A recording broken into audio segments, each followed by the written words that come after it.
हरे राम राम राम हरे हरे हरे कृष्ण कृष्ण कृष्ण हरे हरे पुंडलीकवरदा हरी विठ्ठल श्री ज्ञानदेव तुकाराम सद्गुरु श्री ज्ञानेश्वर महाराज की जय. जगद्गुरु तुकाराम महाराज की जय. पंढरीनाथ भगवान की जय. गेल्या भागामध्ये आपण अध्याय क्रमांक 12 आणि त्यावरील श्लोक क्रमांक 19 तुल्यनिंदा स्तुतिर्मौनी संतुष्टो येन केनचित अनिकेतस्थिरमतीर भक्तिमान्य प्रियो नरहा. भगवंत अर्जुनाला मोठी यादी देतात. कशाची? भगवंत म्हणतात, मला आवडणारे भक्त अशा प्रकारचे, म्हणजे जवळपास 39 गुण ज्यामध्ये आहेत अशा प्रकारचं वर्णन भगवंतांनी जणू काही आपल्या आवडत्या भक्तांची यादी इथे या ठिकाणी सांगितलेली आहे. आणि त्यावर चिंतन करत असताना आपण ओवी क्रमांक 214 पर्यंत थांबलो होतो. काय आहे ओवी? मग याही वरी पार्था माझ्या भजनी आस्था तरी तया ते मी माथा मुकुट करी. भगवंत भक्ताची जी काही लक्षणं आहेत ती ज्ञानोत्तर भक्ती या 12 ते 19 या श्लोकामध्ये अध्याय क्रमांक 12च्या यामध्ये ज्ञानोत्तर भक्तीचे सगळे लक्षण सांगितलेले आहेत. कशी असते ही ज्ञानोत्तर भक्ती? पार्था यावरही, म्हणजे आता त्याला सर्व करून झालंय ना, आता त्याला आणखी काय मिळवायचं राहिलं का? नाही राहिलं. तथापि भगवंत म्हणतात, पार्था यावरही माझ्या भजनात त्याला आस्था म्हणजे प्रेम, आवड, गोडी असते. त्याला मी माझ्या शिरावरील मुकुट करतो. तरी तया ते मी माथा मुकुट करी. आत व बाहेर निर्गुण परमात्म्याचा आनंद प्राप्त असतानाही तो माझ्या सगुण रूपाच्या ठिकाणी मन व बुद्धी आस्थेने अर्पण करतो. असा तो ज्ञानोत्तर भक्ती करणारा माझा भक्त मला प्रिय असतो. माझ्या मस्तकावर मुकुटाप्रमाणे मी त्याला धारण करतो. असा भक्त भगवंतास किती प्रिय असतो हे माऊली पुढे विविध दृष्टांताद्वारे सांगतात. एकूण काय आहे तर ज्ञानोत्तर भक्ती अर्थात सिद्ध भक्ताची अर्थात जीवनमुक्ताची लक्षणं माऊली सांगतात. आणि हीच लक्षणं प्रत्यक्ष आद्य शंकराचार्यांनी विवेक चूडामणीमध्ये श्लोक क्रमांक 426 ते 443 आणि पुढे श्लोक क्रमांक 451 ते 452 याद्वारे जीवनमुक्ताची लक्षणे स्पष्ट केलेली आहेत. पुन्हा एकदा अधोरेखित करून सांगायलाच हवं की जी लक्षणे जीवनमुक्ताची असतात ती तुमच्या आमच्या सारख्या साधकांच्या करता तीच साधना असते. आणि अशा प्रकारे विवेक चूडामणीमधील आद्य शंकरांना सांगितलेली जीवनमुक्ताची लक्षणे आपण त्यांच्या श्लोक क्रमांक 434 पर्यंत आपण मागच्या सत्रामध्ये पाहिली होती. आता 435 पासनं पुढच्या काही श्लोकाचा जो आद्य शंकराचार्यांनी ज्ञानोत्तर भक्तीचा सिद्ध भक्तांचा असा जो काही या ठिकाणी अत्यंत बहारदार अशा प्रकारचं वर्णन केलेलं आहे त्याचा आपण आस्वाद घेऊया. सतत वर्तमान क्षणात साक्षी भावासह राहता येत असल्यामुळे ज्ञानोत्तर भक्तीचं हे लक्षण आहे. गुणदोषांनी भरलेला म्हणून स्वभावताच विलक्षण असलेल्या या प्रपंचात सर्वत्र समतेने पाहणारी दृष्टी त्या भक्ताला उपलब्ध होते. असे समदर्शित्व असणे हे जीवनमुक्ताचे लक्षण होय. विवेक चूडामणी श्लोक क्रमांक 435. अनुकूलता किंवा प्रतिकूलता या दोहीच्या प्राप्तीमध्ये म्हणजे प्राप्त झालेल्या परिस्थितीमध्ये समदर्शित्व प्राप्त असल्यामुळे दोन्ही परिस्थितीमध्ये निर्विकार चित्त ठेवणे हे जीवनमुक्ताचे लक्षण होय. श्लोक क्रमांक 436. ब्रह्मानंदाचा म्हणजे कोणता? कारणविरहित असलेल्या आत्मानंदाचा. बाकी सगळे आनंद कारणासहित आहेत आणि त्यामुळं त्याला काय आहे? अंत आहे. मात्र ब्रह्मानंद हे कारणविरहित आणि ज्याला अंत नाही असा हा आत्मानंद आहे. तर शंकराचार्य म्हणतात, ब्रह्मानंदाचा आस्वाद घेण्याची चित्तास आवड लागलेली असते. हे आतील आनंदाचे ज्ञान व त्यासोबत एक समयावच्छदतेने म्हणजे सायमल्टेनियसली बाहेरील विषयाचे ज्ञेयाचे त्रिपुटरहिततेने ज्ञान होत राहते. असे एकसाथ अंतर्बहिर्विज्ञान सुरू राहणे हे जीवनमुक्ताचे लक्षण होय. श्लोक क्रमांक 437 विवेक चूडामणी. आपण त्याचे श्लोक पाहणार आहोत.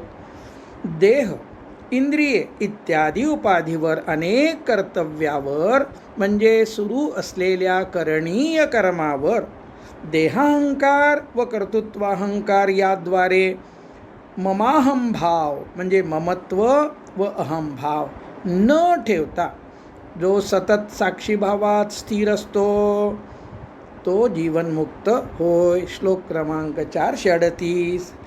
शरीरेंद्रियादी उपाधीशी तादात्म्य मी व माझे याद्वारे म्हणजे अहंता व ममत्व याद्वारे असते ते संपलेले असते.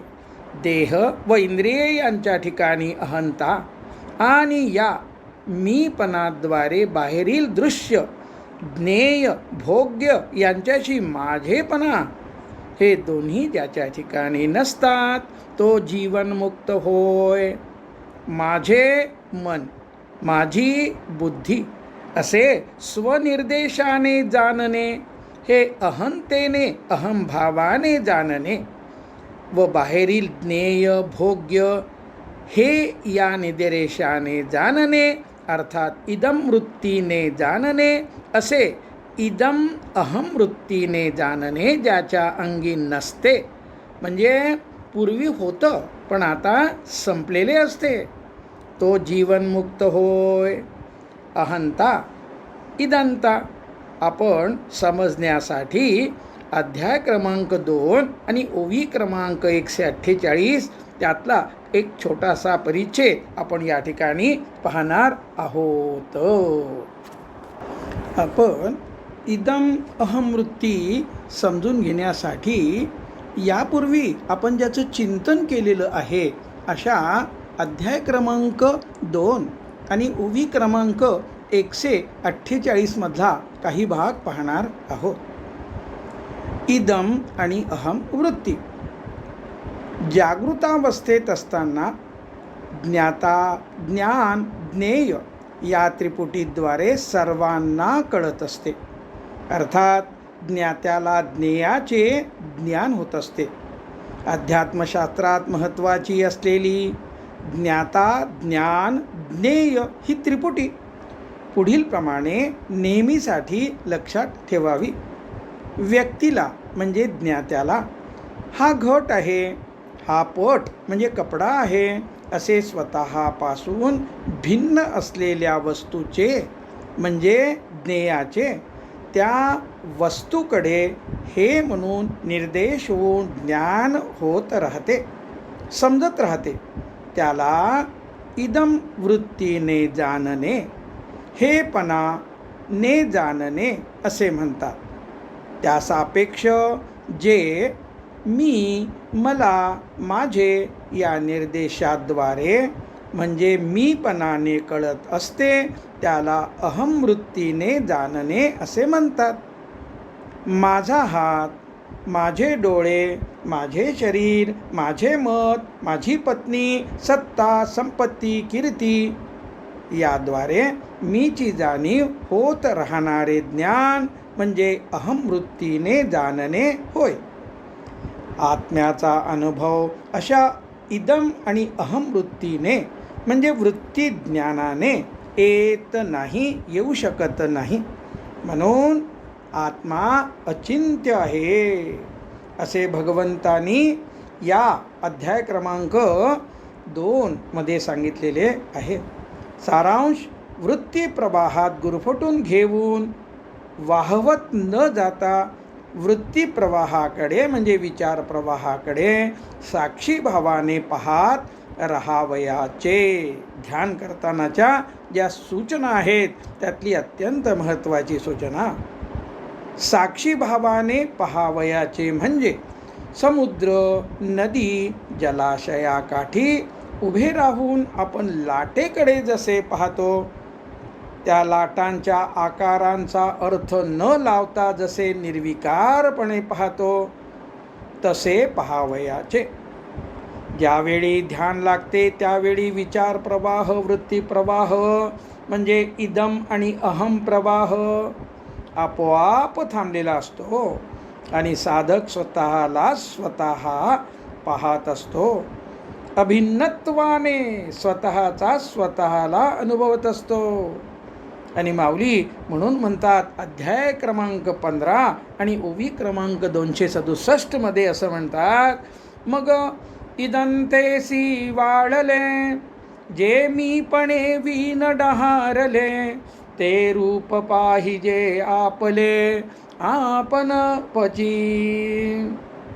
अर्थ: इदम वृत्तीने सुरू राहणारा वृत्ती प्रवाह वाळून गेलेला आणि अहम वृत्ती प्रवाह नसणारी अवस्था स्थिरावलेली म्हणजे सर्वच वृत्ती प्रवाह थांबलेला. अशा वृत्तीशून्य अवस्थेतच अनुभवास येते अशी ज्याची प्रसिद्धी आहे ते आत्मस्वरूप, ते आपले स्वरूप आपणच पहावे. माऊलींनी हा मुद्दा अध्याय क्रमांक 2 आणि 267 क्रमांकाच्या वहीमध्ये स्पष्ट केलेला आहे. आणि आपला विषय चाललेला होता आद्य शंकराचार्याच्या विवेक चूडामणीमधील श्लोक क्रमांक 440 आपण याद्वारे समजून घेतला. इदम अहम वृत्तीद्वारे ज्ञाता, कर्ता, भोक्ता होऊन व्यक्ती जगदाकार ब्रह्माशी भेद जोपासत असते, उपाधीशी तादात्म्य पाहून असते. श्लोक क्रमांक 429 प्रमाणे विकल्परहित आत्म्याचे जगदाकार ब्रह्माशी ऐक्य अनुभवणारी प्रज्ञा जीवनमुक्तास प्राप्त असते. त्यामुळे ज्याची बुद्धी जगदाकार ब्रह्माच्या ठिकाणी भेद कधीही जाणत नाही तो जीवनमुक्त होय. म्हणजे आत्म्याची प्रभा दृश्य वस्तूपर्यंत पोहोचली आहे, तेथील वस्तूला व्यापून आहे असे अनुभवास येत असते असं शंकराचार्यांनी श्लोक क्रमांक 441 मध्ये स्पष्ट केलेलं आहे. पुढे 442 आणि 43 श्लोकाचा आपण आता विचार करूया. सज्जनांनी पूजा केली असता किंवा दुर्जनांनी पीडा दिली असता ज्याचा दोन्हीवर म्हणजे दोन्ही घटनांच्या बाबतीत समभाव राहतो तो जीवनमुक्त होय. 442 क्रमांकाच्या श्लोकाचा अर्थ.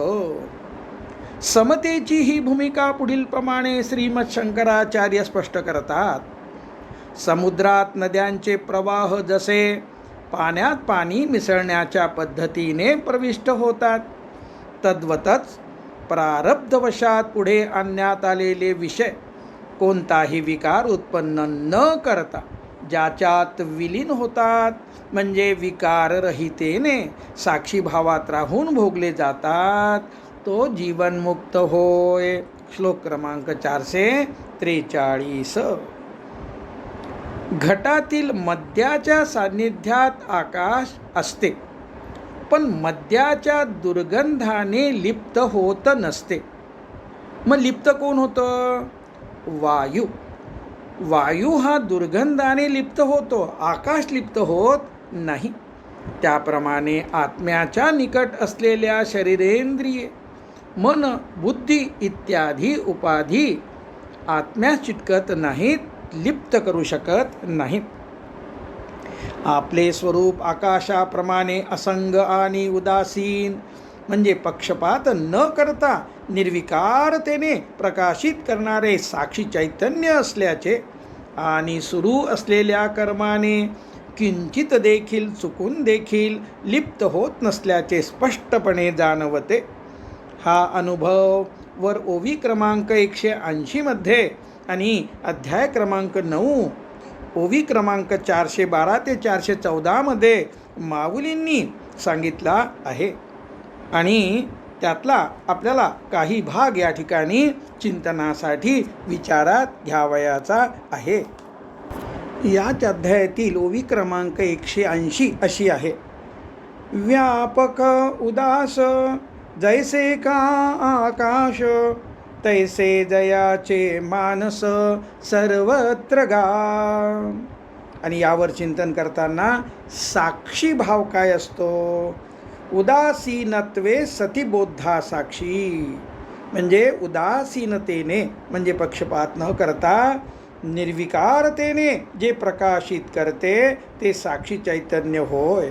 आणि माऊलींनी अध्याय क्रमांक 9 ओवी 412 ते 414 मध्ये दृष्टांताद्वारे उदासीनतेचा अनुभव चपखलपणे समजून दिलेला आहे.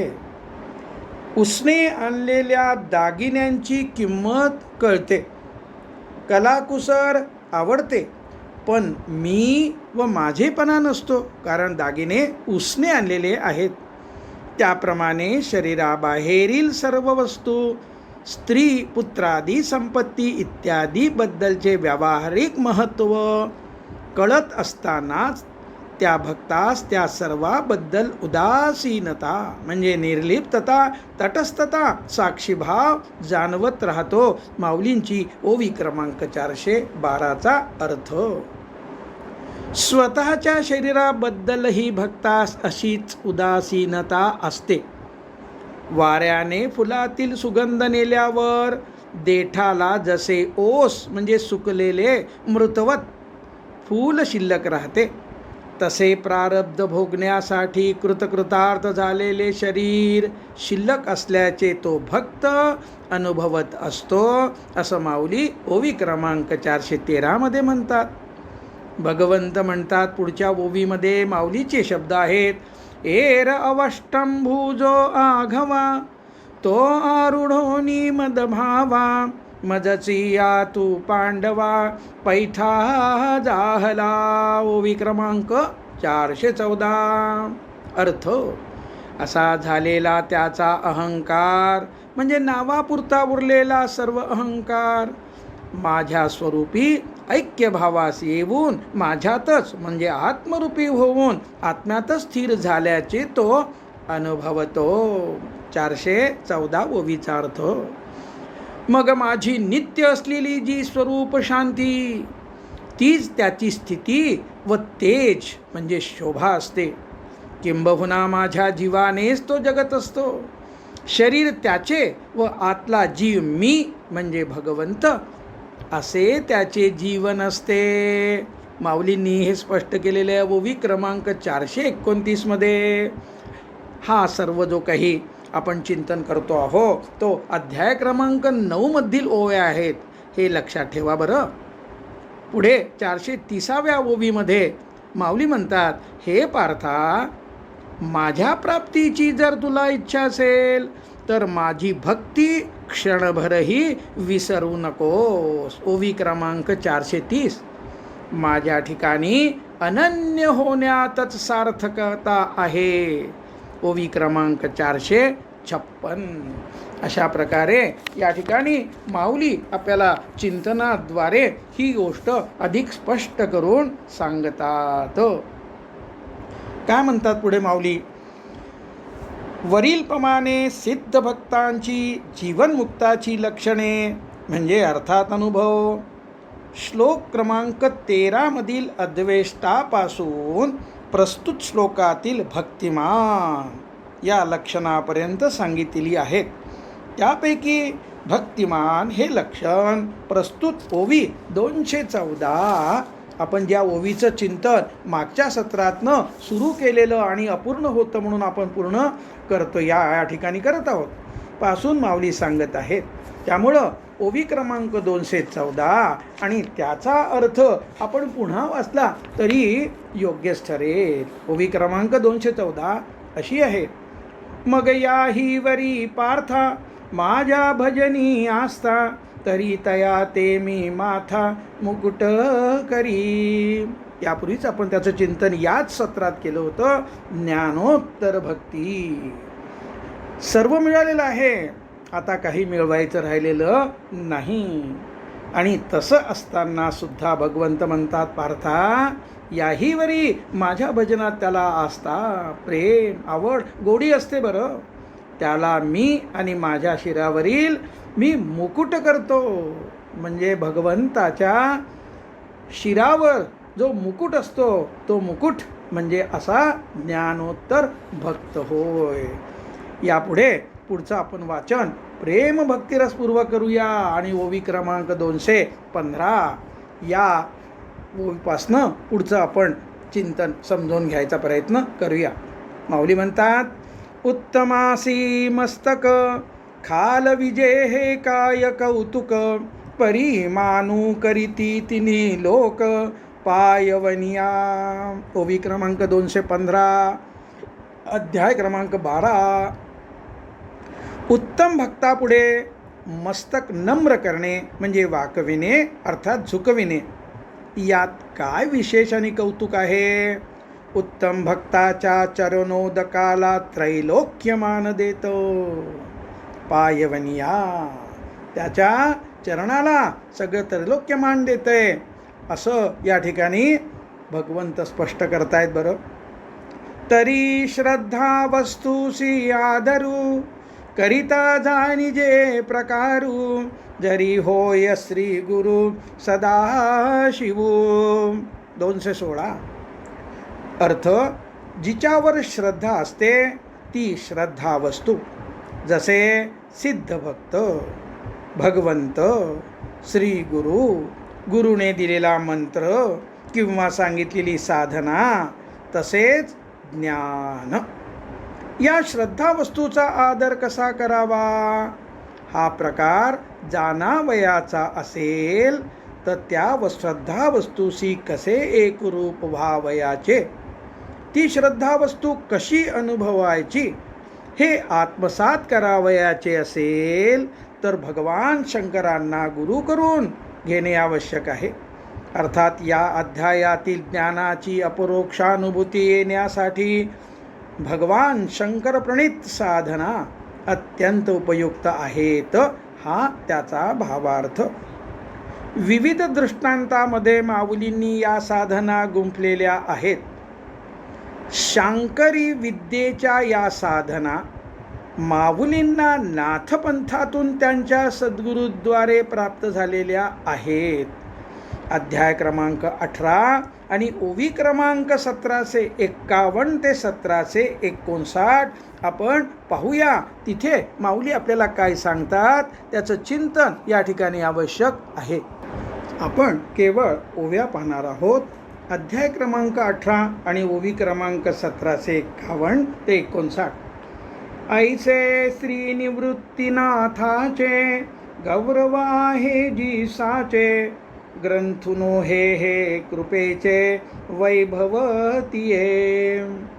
1751 क्षीरसिंधू परिसरी शक्तीच्या कर्ण कुहरी नेनो केसरी त्रिपुरारी सांगितले जे. 1752 53 मध्ये म्हणतात ते क्षीर कल्लोळा आतू मकरोदरी गुप्तू होतो तयाचा हातू पैठे झाले तो मत्स्येंद सप्तशृंगी भग्नावयावया चौरंगी, भेटला की तो सर्वांगी संपूर्ण झाला. मग समाधी अव्यच्युतया, भोगावी वासनायया, ते मुद्रा श्री गोरक्षराया दिधली मिनी. तेने योगाब्जिनी सर्वरु, विषय विध्वंसैक वीरू, तिये पदी का सर्वेश्वरू अभिषेकिला. मग तीही तेषां भव, अद्वयानंद वैभव, संपादिले सप्रभव श्री गहिनी नाथा. तेने कळी कळी तु भूता, आला देखोनी निरुता, ते आज्ञा श्री निवृत्तीनाथा दिधली ऐसी. ना आदि गुरु शंकरा, लागोनी शिष्य परंपरा, बोधाचा हा संसारा झाला जो आमुते.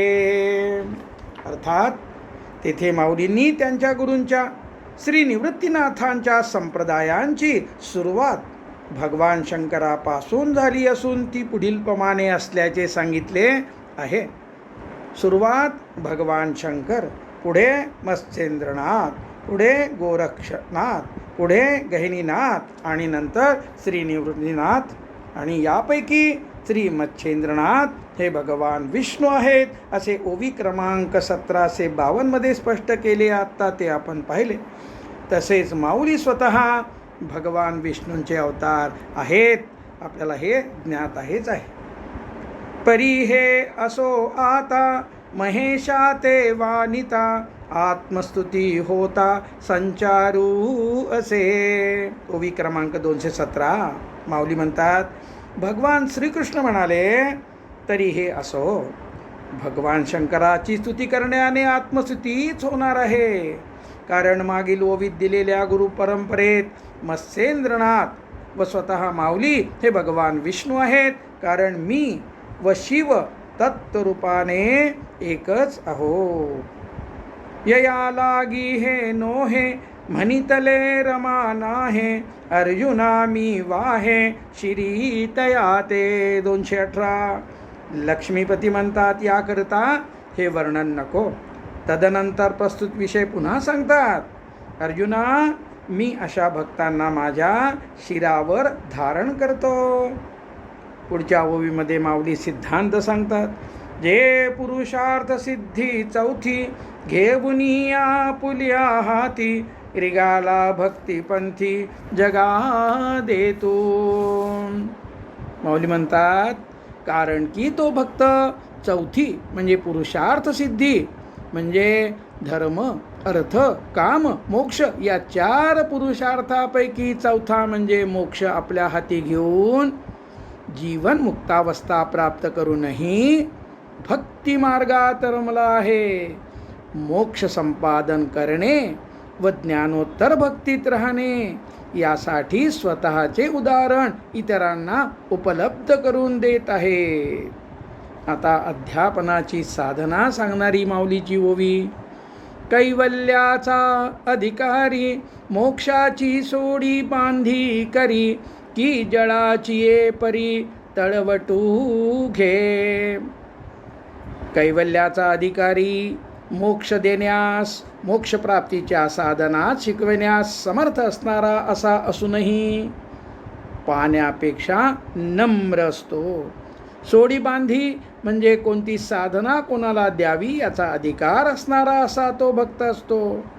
असे सामर्थ्य असणारा तो जीवनमुक्त गुरु शिष्याची मनोभूमिका म्हणजे अधिकार, प्रगती इत्यादी पाहून शिष्याच्या दृष्टीने कोणत्या मार्गाची कोणती साधना सुखोपाय व प्रभावी आहे, आत्मानुभूतीकडे वेगाने नेणारी आहे हे पाहून तो जीवनमुक्त आपल्या शिष्यास साधना शिकवीत असतो. अशी मोक्षाकडे घेऊन जाण्याची क्षमता असूनही तो गुरु स्वतःकडे मोठेपणा न घेता शिष्याने प्रोत्साहित व्हावे म्हणून पाणी जसे उताराकडे वाहते तसा तो शिष्याकडे स्वतःच्या क्षमतेचा ओघ प्रवाहित करीत असतो. म्हणूनी गा नमस्कारू तया ते आम्ही माथा मुकुट करू तयाची टाच धरू हृदयी आम्ही. म्हणून त्याला आम्ही नमस्कार करतो, त्याला आपल्या शिरावर मुकुटाप्रमाणे धारण करतो. त्याची टाच म्हणजे भृगुऋषीची टाच, ज्याला श्रीवत्सलांछन म्हणतात, आम्ही आपल्या हृदयावर धारण करतो. भक्ताला भगवंत व भगवंताला भक्त, एकमेकांना वंदनीय, असा हा प्रेमाचा म्हणजे भक्तीचा सोहळा. तयाची या गुणांची लेणी लेबू आपुलिये वाणी तयाची कीर्ती श्रवणी आम्ही लेवू. त्याचे गुण आमच्या वाणीला अलंकाराप्रमाणे धारण करावेसे वाटतात. म्हणजे भक्ताचे गुणवर्णन करायला आम्हाला खूप आवडते. त्याची कीर्ती आमच्या कानाला अलंकाराप्रमाणे धारण करायला आवडते. भगवंत हे गुणवर्णन इतर गुणग्राहक व्यक्तीच्या द्वारे करवितात. त्याच्या कीर्तीचे श्रवण आमच्यासाठी कर्णाभूषणे कर्णालंकार असतात.